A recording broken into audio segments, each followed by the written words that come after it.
right, gentlemen, problem 8.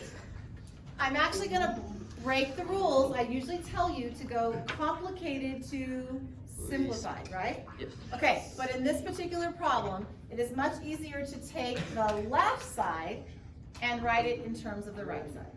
Okay? So I'm going to break this apart. That's because there's lots of powers of cosine there. Okay? So the first thing I'm going to do is I'm going to rewrite this. It's a little tricky. Ready? I'm going to take sine squared x, and I'm going to rewrite this guy as a cosine to the 4th x times a cosine x. Is that okay with you? Yes. That's a cosine to the 5th, right? Now, I can't make a substitution for cosine to the 4th, but can I make a substitution for cosine squared squared? Yeah. Cosine squared squared would not be cosine to the 4th. Yeah. Okay, so you ready?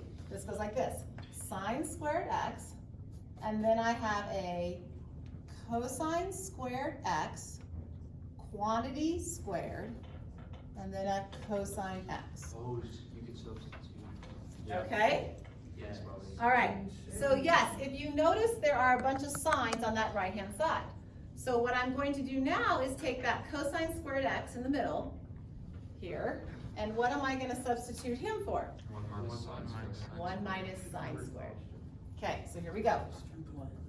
Sine squared x, parentheses, that cosine squared is a 1 minus sine squared x, quantity squared, and then I still have a cosine x just sitting there. Now, this cosine x is not going to be touched because you agree on this right-hand side, there's a cosine x there that I need. Yes. Okay, so I'm going to manipulate this, and I'm almost there. Okay, so now do you agree I can FOIL out this quantity squared? Yes. Okay, so I have a sine squared x. If I FOIL this out, 1 times 1 is 1.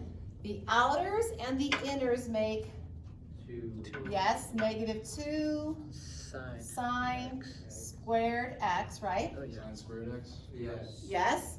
And then a negative sine squared x times a negative sine squared x makes a Positive sine squared, or sine to the 4th. sine to the 4th x, good. And there's my cosine x right here. And now do you agree if I distribute? Yes. I'm done. Distribute this through. You get a sine squared x minus a 2 sine to the 4th x plus a sine to the 6x. Now put parentheses around all that because that still has that cosine x. And that equals the same thing. Yeah. All right, so there's problem 8. Okay, now that one is definitely more challenging. I don't think there's too many like that in the homework, but that is something we do in calculus a lot. We do something squared squared and we FOIL out and we play with it from there. All right. I think this isn't calculus.